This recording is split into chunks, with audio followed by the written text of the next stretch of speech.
Saying no can be really tough, especially if you feel like you're a people pleaser. Maybe a friend is asking you for a favor, or a coworker is asking you to cover their shift for the afternoon.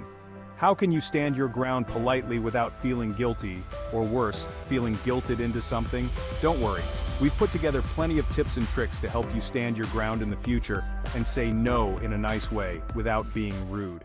1. Say it politely in simple terms. Refusing someone doesn't have to be complicated or rude. In fact, experts suggest keeping your explanation short, sweet, and to the point. When you give a long, drawn-out explanation about why you can't do something, the requester may keep prodding you. Give a short, brief, polite explanation instead.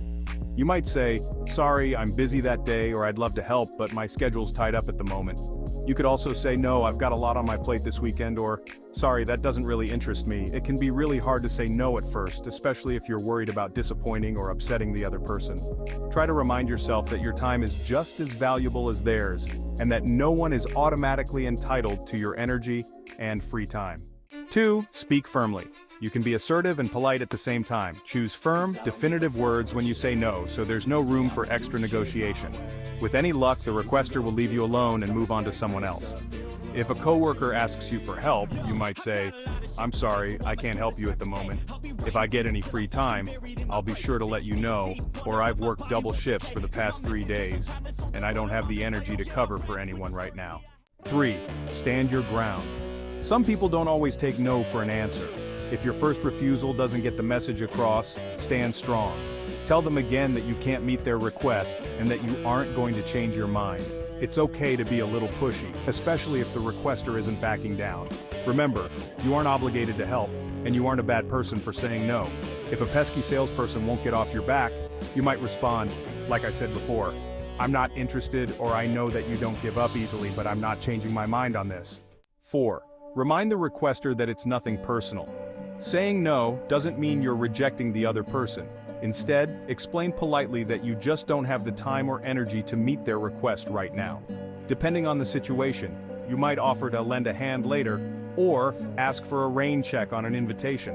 For instance, if a friend invites you out to eat, you might say, "I'd love to have lunch, but I'm up to my ears in assignments right now. Could we do it some other time?" Or you could also say, "I appreciate the offer, but I'm really busy."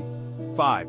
Get back to them later if you feel nervous. There's no rule saying you have to answer right away. In many cases, a simple, "Let me think about it," can buy you a little more time. If you don't want to meet their request but don't have an excuse lined up, this is the option for you. Asking for some extra time to think things over is perfectly fine, but try not to take too long. Let the other person know within a few days what your decision is. 6. Thank the person instead of feeling annoyed. Try to view their request in a positive light. The fact that they reached out means that they probably think you're responsible and trustworthy, which is definitely a compliment. Instead of feeling annoyed or obligated, thank them for thinking of you, even if you aren't able to help out. For example, if some friends or coworkers invite you out for drinks, you might say, "I'm honored that you thought of me, but I'm swamped with work right now," or "Thanks so much for reaching out, but I'm really busy."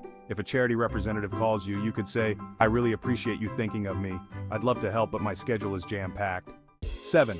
Give an excuse for an easy out. Your time is just as valuable as the requesters. Don't view excuses as cop-outs. In fact, this couldn't be further from the truth. Even if you can't help the requester, let them know why you can't. Maybe your schedule is packed, or you just don't have the energy. Whatever it is, let them know up front. It's a lot easier to say no when you have an excuse backing you up. If a friend asks you to help them set up some new furniture, you could say, "Sorry, I can't help you. I have a dentist appointment that day, or I'm meeting my sister for lunch this Saturday, so I won't be around then." 8. Offer a compromise instead of refusing. Compromises are a nice middle ground for both you and the other person. If you would genuinely like to help out, offer to do part of the request instead. With a little negotiation, you might find a happy medium. For example, you might suggest a different timeline for the requester. You could say, "I'm busy for the next 2 weeks, but if you're okay with waiting, I could get it done for you in 3. 9. Suggest an alternative so the person still gets the help they need. See if someone else can help out. Chances are, you aren't the only person out there who can lend the requester a hand. After saying no, suggest someone else who might be able to help in the meantime. If your schedule is too busy to help a fellow coworker, you could say, "I'm really busy this afternoon, but Kelly might be able to help you out." 10. Push back against manipulative tactics. Some people try to frame their questions so you can't say no. This can be really frustrating, but it's not the end of the world either. A simple, "Sorry, I'm not interested," or "No thanks" can go a long way in shutting these people down. For example, a persistent salesperson might ask, "Can I put you down for a $5 or $10 donation?" In this case, you might say, "Sorry, I'm not interested in donating right now." 11. Practice in a low-risk environment. Saying no only gets easier over time. Look for easy, basic opportunities to say no in your daily routine. Maybe your coworker offers to grab you coffee, or the clerk at a sandwich shop asks if you want tomatoes on your sandwich. Small, simple refusals can help you build your confidence as you work your way up to bigger conversations.